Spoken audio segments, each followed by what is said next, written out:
आमचे ड्रायव्हर दादा नसल्यामुळे ते येत आहेत आता. थकवा इतका आलेला आहे, पण तुमच्या सगळ्यांचे प्रसन्न चेहरे बघून इतकं मला बरं वाटायला लागलं ना. आणि अशा या प्रसन्न वातावरणामध्ये या कार्यक्रमाचे सर्व आयोजक मंडळी ज्यांनी आम्हाला बोलवलं ते सन्माननीय श्रावण दादा आणि सगळ्यांची नावं माहिती नसल्यामुळे मी दिलगिरी व्यक्त करतो. पण सर्व आयोजक मंडळी, अधिकारी, पदाधिकारी, सर्व मंडळी, त्यांना सर्वांना मी या ठिकाणी धन्यवाद व्यक्त करतो. आणि आता अधिक वेळ न लावता आपण या कार्यक्रमाची सुरुवात करणार आहे. मी इथे आल्याच्या नंतर प्रत्येकाची वेगवेगळी अपेक्षा होती. शाहीर, आम्ही तुमची गवळण ऐकलेली आहे. कुणीतरी म्हटलं की तुमचा गोंधळ आम्ही ऐकलेला आहे. अंबाबाई लाड आमच्या युट्यूबवर आल्या तरी सांगितले की अंबाबाई लाड हे गाणं मी एवढ्या वेळेला ऐकलंय की त्याला मला मोजता येणार नाही, इतक्या वेळेला ऐकलं. शाहीर, तुम्ही ते गाणं म्हणावं अशी विनंती आहे. अशा प्रत्येकाच्या वेगवेगळ्या अपेक्षा आहे आणि त्या अपेक्षांची पूर्तता करण्याचा आम्ही प्रयत्न करणार आहोत. पुन्हा एकदा सर्वांचे मी मनापासून धन्यवाद व्यक्त करतो आणि सादरीकरण करायला सुरुवात करतो.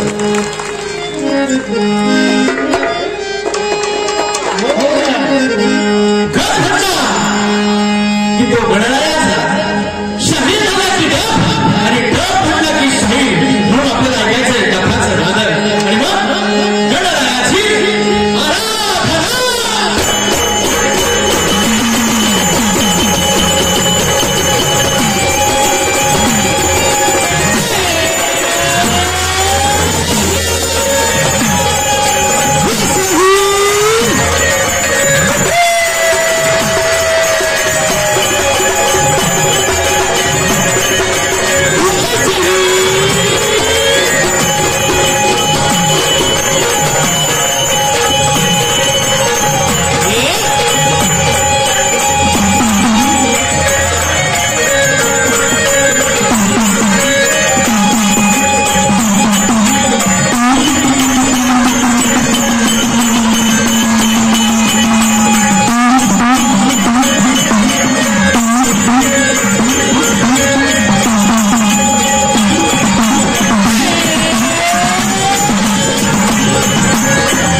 तुम्ही टाळ्या वाजवले तुम्हाला फार बरं वाटतं बाबा.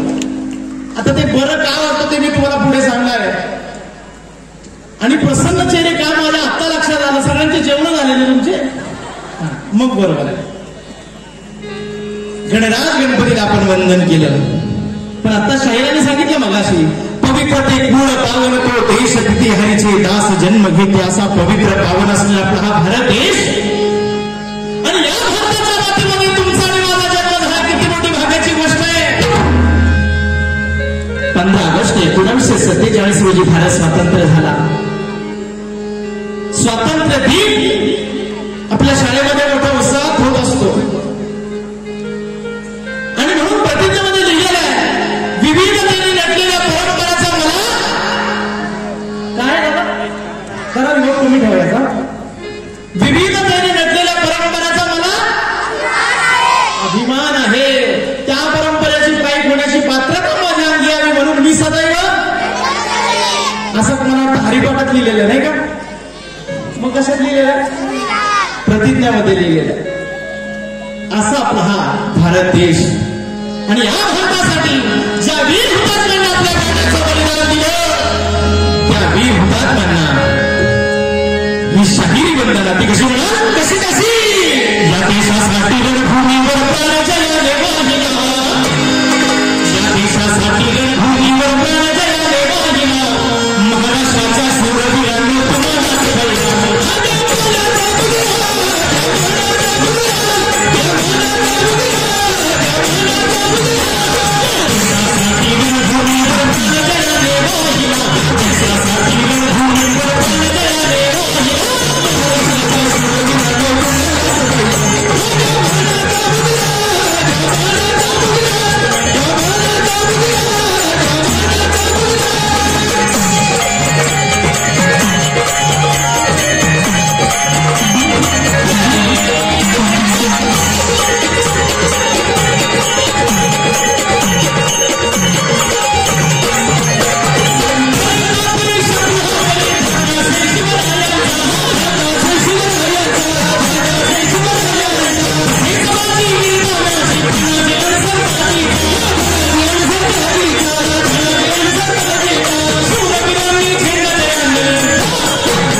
जिथे जन्माला आला तिथे वंदन केलं पाहिजे. मंडळी हे झालं भारताचं वंदन. आता आपल्याला ऐकायचं शिवजन्माचा पोवाडा. छत्रपती शिवाजी राजे जन्माला येण्याच्या अगोदर काय परिस्थिती होती या महाराष्ट्राची हे दादा जरा ताडबसा आपल्याला ऐकायचं. आता पोवाडा ऐकताना लक्षपूर्वक ऐकायचंय. चुळबुळ करायची नाही. आतापर्यंत तुम्ही बोलत होते आम्ही काय बोललो का मला सांगा. आतापर्यंत तुम्ही बोलत होते आम्ही काय बोललो का. काय आवाज आहे तुमचा. आतापर्यंत तुम्ही बोलत होते आम्ही काय बोललो का. आता आम्ही बोलणार तुम्ही बोलायचं. आता आम्ही बोलणार तुम्ही बोलायचं की नाही सुद्धा शांततेत ऐकायचं. मी मध्येच तुम्हाला प्रश्न विचारेल ना, त्यामुळे लक्षपूर्वक ऐकायचंय. छत्रपती शिवाजीराजे जन्माला येण्याच्या अगोदरची परिस्थिती आणि मग छत्रपती शिवाजीराजे कसे जन्माला आले. पण छत्रपती शिवाजीराजे जन्माला आल्याचा पोवाडा सादर करण्यापूर्वी आपण सगळेजण मिळून त्या छत्रपती शिवाजीराजांचा जय जयकार करूया आणि मग पोवाड्याला सुरुवात करूया. काय सुंदर मूर्ती आहे महाराजांची. जर एकदा सगळ्यांनी जोरदार जय जयकार करत असताना दोन्ही हात आपल्या वरती घ्यायचे आहेत. छत्रपती शिवाजी महाराज की. वा वा, याला म्हणतात आवाज. काय ताकद आहे तुमच्या आवाजामध्ये. फक्त काय झालं, 100% हा 70% आवाज आला, फक्त 30% बाकी आहेत अजून. जरा जोरात म्हणायचंय सगळ्यांनी, कोपऱ्यातले सगळे. छत्रपती शिवाजी महाराज की. आता जमलं बरं. आता 80% आलाय, आता फक्त 20% बाकी. जरा जोरात. छत्रपती शिवाजी महाराज की. आता जमलं. 95% काम झालंय. आता किती राहिलं? 5% राहिलं. जरा नाटाला. छत्रपती शिवाजी महाराज की. आता जमलं. 99% काम झालं. आता हा उरलेला 1% आहे ना, आपण कार्यक्रमाच्या मध्यंतरी कधीतरी घेऊयात. आता आपण शिवजन्माचा पोवाडा ऐकायचा ना.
पुरुषांपेक्षा मायमौल्यांची गर्दी जास्त हे बघून फार आनंद वाटलाय ताई.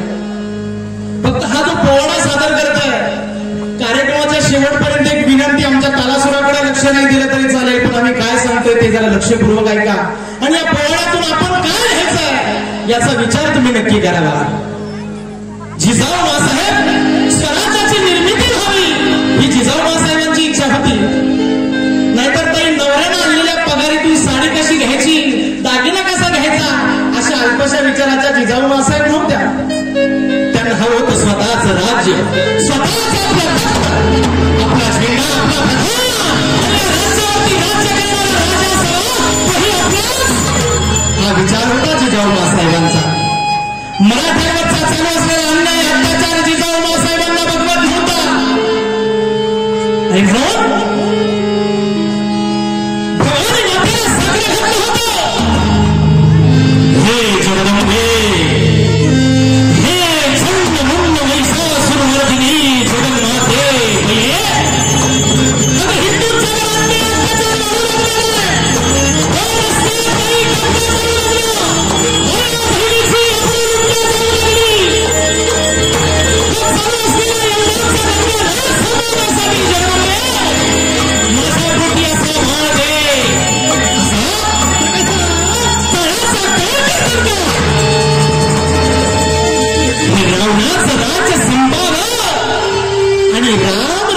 स्थापना व्हावी यासाठी जगदंबे मला बळ दे.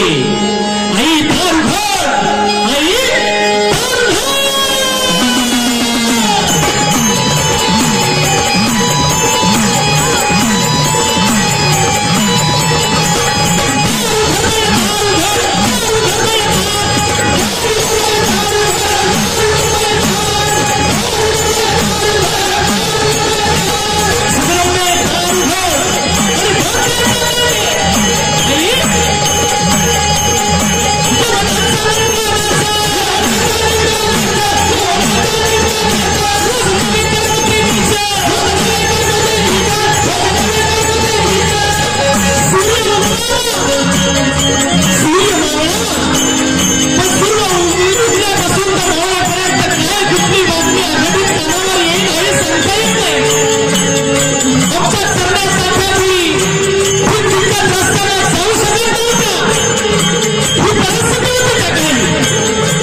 प्रसन्न असं म्हटलं प्रसाद तिला आणि जिजाऊ माँसाहेबांना गर्भधारणा झाली.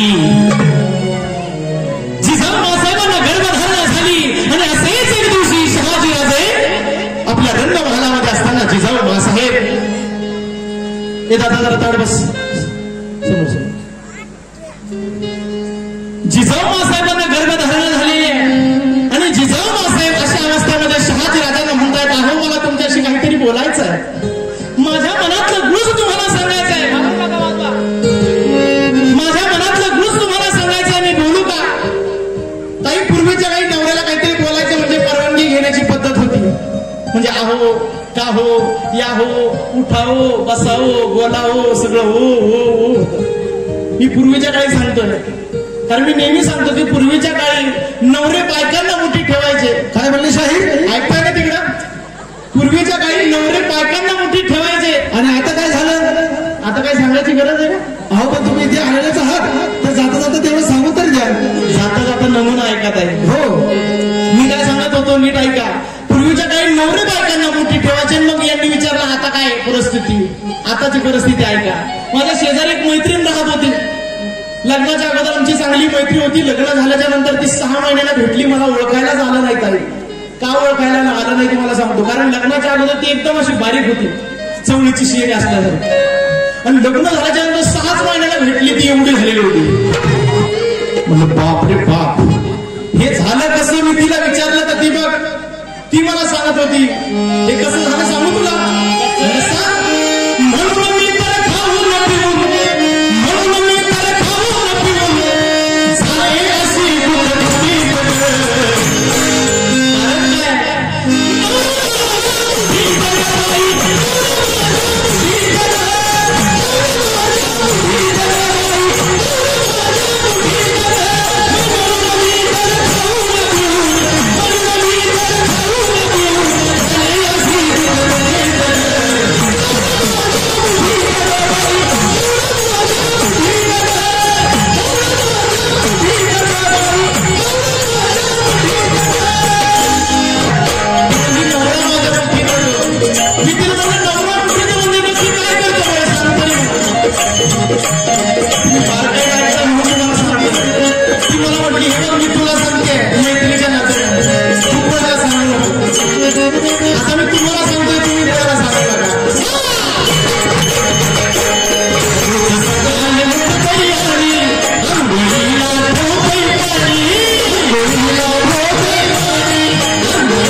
मला म्हणतोय उठा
मास आहे जिजाऊ साहेबांना बाळ जन्माला यायचं राहिलं तरी ठरलेलं आहे बाळाने जन्माला येऊन करायचंय काय आमचं पोरग लग्नाला आलं तरी कळत नाही आम्ही काय करायचं ही अवस्था आहे आमची म्हणून शिवजन्माचा पोवाडा ऐकायचे असतात पोवाडा ऐकायचे असतात कीर्तन ऐकायचे असतात आणि यातून काहीतरी घ्यायचं आहे फक्त ऐकायचं नाही ही शिकवण जिजाऊ साहेबांची होती तशा पद्धतीने शिकवणही आपण दिली पाहिजे आणि तेव्हा सगळ्याचा शिवाजीराजा जन्माला आला होता शिवनेरी किल्ल्यावरती जिजाऊ साहेबांना ठेवण्यात आलं तिथल्या सुवासने एकत्रित येऊन जिजाऊ साहेबांना विचारू लागले अहो साहेब आपल्याला डोहाळे लागलेले आहेत आपल्याला काय खावंसं वाटतंय काय खावंसं वाटतंय ते डोहाळे मला सांगा आम्ही तुमचे डोहाळे पुरू ताई ते जिजाऊ साहेबांचे डोहाळे होते आताच्या वयाचे डोहाळे नाही आमच्या आताच्या वयाला डोहाळे लागल्याच्या नंतर काय खावंसं वाटेल आणि काय खावंसं वाटेल त्याचा नेम नाही आमच्या ताईला हसायला आले बघा जाता जाता त्याचाही नमुना आहे का आमच्या आताच्या वयाचे डोहाळे कसे आहेत कसे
मी इथल्या बायाबद्दल बोलत नाही बरं मी आमच्याकडचं सांगतोय मला अजून अर्धा पाऊण तास थांबायचं इथं मी इथल्या बायाबद्दल बोलत नाही आणि हे सगळं नवरा सांगतात मला हे आणा ते आणा ते आणा हे आणा आणा करू करू माणूस कधी काना होतो त्याचा वेळ आहे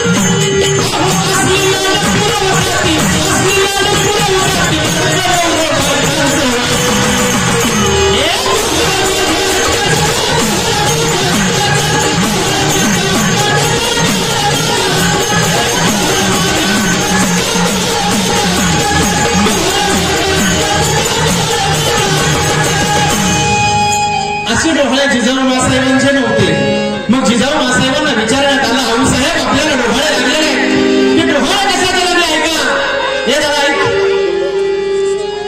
जिजाऊ साहेबांना विचारण्यात आलं तुम्हाला डोहाळे कशाचे लागलेले आहेत आणि जिजाऊ साहेब सांगतायत मला डोहाळे कशाचे लागले ऐकायचंय तुम्हाला ऐका मला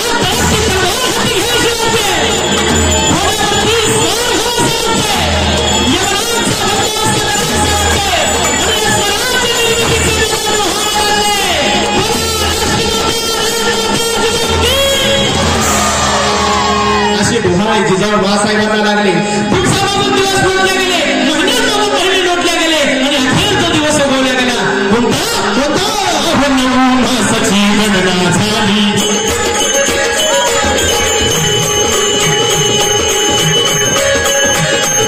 मासाची गणना झाली सुईस चाहून लागली जवळतासिया बोलू लागली सुई पहिला चाहून साहेबांचे दिवस भरत आलेले जवळतासिला बोलू लागली प्रसूतीची वेळ लागली विश्वासाला कलंन भरली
किल्ल्यावरती छत्रपती शिवाजी राजे जन्माला आले.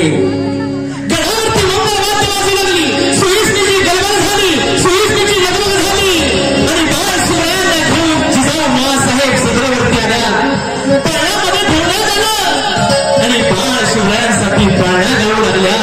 कसं शिवनेरीवर जन्मलं बाळ, शिवनेरीवर जन्मलं बाळ, गोडा गोजीर उंच कपाळ, गोडा गोजीर उंच कपाळ, गोडा गोजीर उंच कपाळ, स्वराज्य सुखाची झाली सकाळ, स्वराज्य सुखाची झाली सकाळ, स्वराज्य सुखाची झाली सकाळ, आनंदाच्या किल्ल्यावर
पुरुषांपेक्षा महिला चांगलं म्हणत असतात. आणि आमच्या समोर एवढ्या मोठ्या मावळ्या बसलेल्या आहेत की ज्यांनी आतापर्यंत 1-1, 2-2, 3-3 बाळाला झोके दिलेले आहेत. आणि त्यांच्या पुढे मी पाळणा म्हणायचं म्हणजे सूर्यापुढे दिवा धरल्यासारखं आहे.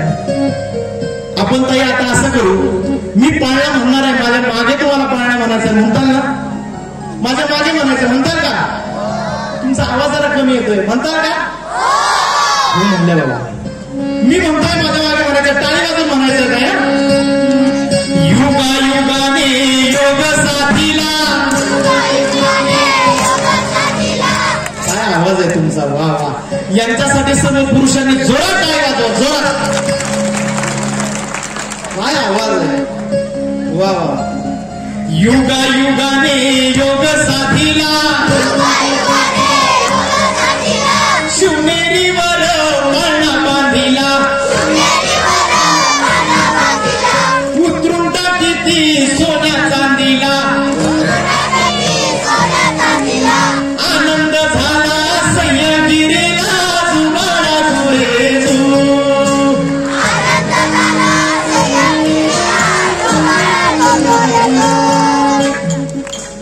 तुम्ही महिला आहे नाही ना? तुम्ही सगळ्या जणी म्हणताय, पण एखादी जणी अशी नुसतंच बघते अशी. माझ्यासाठी नाहीच म्हणायचंय काही तुम्हाला. कोणासाठी म्हणायचंय? छत्रपती शिवाजी राजांसाठी म्हणायचं.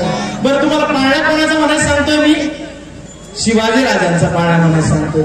ते झिंगडचं कोणतं गाणं ते?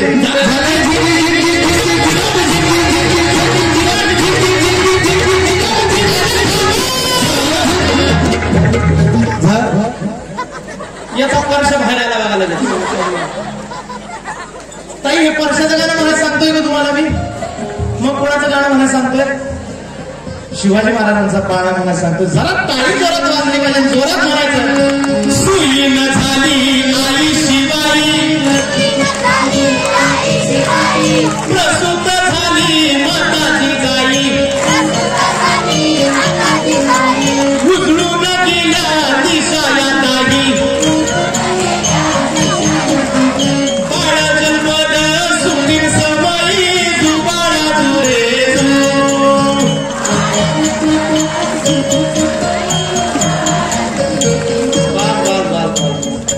तुम्ही सगळ्याजण एवढं गोड म्हणायला लागले ना, असं वाटायला लागले मरून तुमच्याच पोटी जन्माला आहे. फक्त माझं लग्न आता झालं, मला पोरगे आता झालंय, त्याचं लग्न झालं की मी एवढं काम नक्की करणार. खूप गोड म्हणत होता ताई. आता तुम्ही काय करा, स्वतःसाठी जोरदार टाळी वाजवा. स्वतःसाठी मी स्वतःसाठी जोरदार टाळी वाजवा. काय म्हटलं सांगू तुम्हाला? तुम्ही मला सांगा, सकाळी उठल्याच्या नंतर तुम्हाला माहित होतं का रात्री गेल्याच्या नंतर आपल्याला पाळणा म्हणायला लागणार नाही? म्हणून त्या क्षणाचा आनंद घ्याता येईल. नाही तर लॉकडाऊनच्या काळामध्ये, कोरोनाच्या काळामध्ये बरेच लोक गेलेत, त्यात आपण गेलो नाही, आपलं नशीब चांगलं. पण झालं काय ताई, ज्या वेळेला तुम्हाला पाळणा म्हणायला सांगत होतो ना, त्यावेळेस हे कोपऱ्यातले सगळे पुरुष मंडळी हाताची घडी घालत, हा म्हणा म्हणा, नाही का? पण आता तुमची वारी. ओ शाही, आता यांना पाळणा म्हणाला होता तुम्ही. पुरुषांना पाळणा म्हणायला लावणार नाही, तुम्ही काळजीच करू नका. पाळणा म्हणायचा खाता आपल्याकडे नाहीच झाला. आपण फक्त काय करायचं, फक्त पुरुषांनी जे जे कार करायचं आणि ते चांगलं येतं आपल्याला.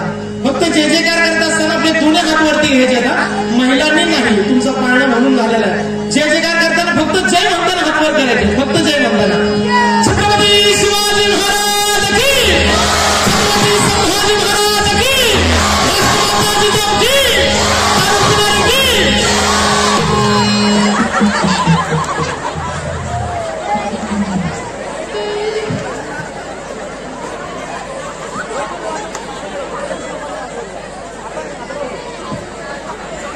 काहींच्या अजूनही लक्षात आलं नाही आपण कशाचा जय जयकार करा.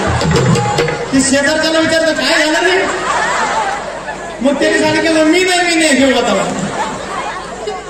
पण दादांनो, तुम्ही जय जयकार केला, दारू पिणाराचा जर जय जयकार आपण केला तर हा कार्यक्रम चांगला झालाच नसता. पण आता ऐका, याच्यामध्ये तुमची कुणाचीच काही चुकी नाही. तुम्ही या शाहिरावरती विश्वास ठेवला होता आणि समाजामधला शाहीर चुकणार नाही याची तुम्हाला खात्री आहे. म्हणून तुम्ही जे जयकार केलाय, तर स्वतःसाठी जोरदार करायला. तुमच्या सगळ्यांचे मी तुम्हाला सांगितलं की सगळ्यांचे प्रसन्न चेहरे इतकं गोड वाटतंय, मला इतकं बरं वाटतंय.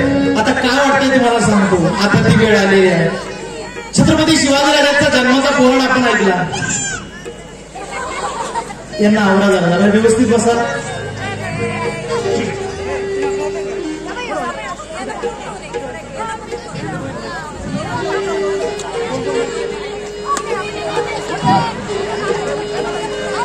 नाही मारू नका, मारू नका.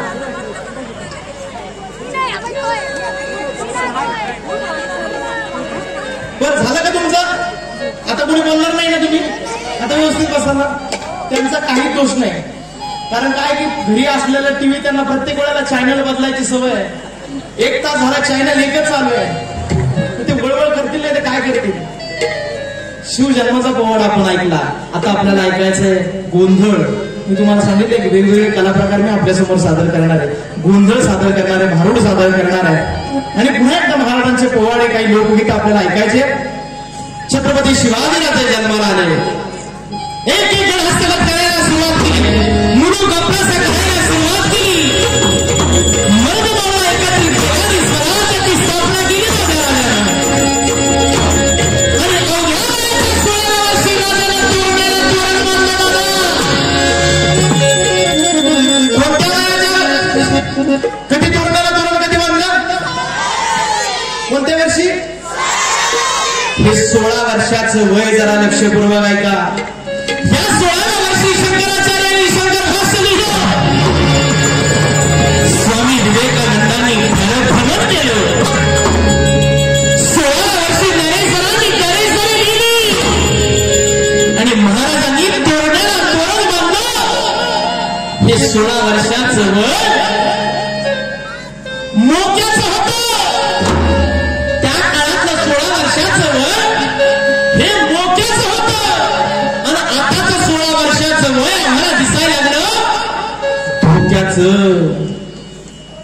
16 वर्षाचं वय धोक्याचं नाही तर मोक्याचं आहे याचा विचार आपण केला पाहिजे.